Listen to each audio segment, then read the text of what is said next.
Hi மக்களே, இன்னைக்கு நம்ம என்ன ஸ்பெஷலாக செய்ய போகிறோம் அப்படின்னா பீனட் சாக்லேட் வந்து பரோட்டா வந்து நீங்கள் நம்ம செய்ய போகிறோம். அதான் பார்த்தா சூப்பராக இருக்குது. பீனட் சாக்லேட்டு செய்ய போகிறோம் வாங்க அப்படின்னு சொல்லிட்டு பார்க்கலாம். அதில் பீனட் சாக்லேட் வந்து பரோட்டாவை தான் நம்ம வந்து செய்ய போகிறோம். இதில் என்ன அப்படின்னா, அந்த பீனட் சாக்லேட்டில் வந்து ரொம்ப அந்த பீனட்டையும் சாக்லேட்டையும் வந்து நல்லா மிக்ஸ் பண்ணி சாப்பிட போகும்போது அந்த பரோட்டாவோடைய டேஸ்ட் வந்து அப்படியே வேறு மாதிரி இருக்கும்.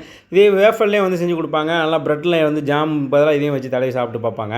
நம்ம பரோட்டாவில் செய்ய போகிறோம் வாங்க.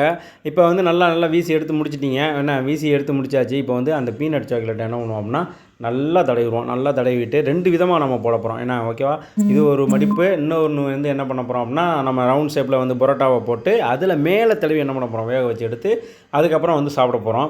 வாங்க எப்படின்னு சொல்லிட்டு எப்படி டேஸ்ட்டாக இருக்குன்னு சொல்லிட்டு பார்ப்போம். இப்போ வந்து எல்லாம் ரெண்டுமே ரெடி ஆயிடுச்சு. இதை வந்து நல்லா என்ன பண்ணுவோம், இந்த மாதிரி நல்லா ஷேப்பாக வந்து சதுரமாக கட் பண்ணிக்கிறேங்க. ஏன்னா அப்போ சாப்பிட கொஞ்சம் நல்லா ஈஸியாக இருக்கும். இது வந்து ஓகே ரெடி ஆயிடுச்சா. அடுத்ததாக வந்து அந்த பரோட்டா வந்து ரெடி பண்ணுவோம். அதை வந்து ரெடி பண்ணுவோம்.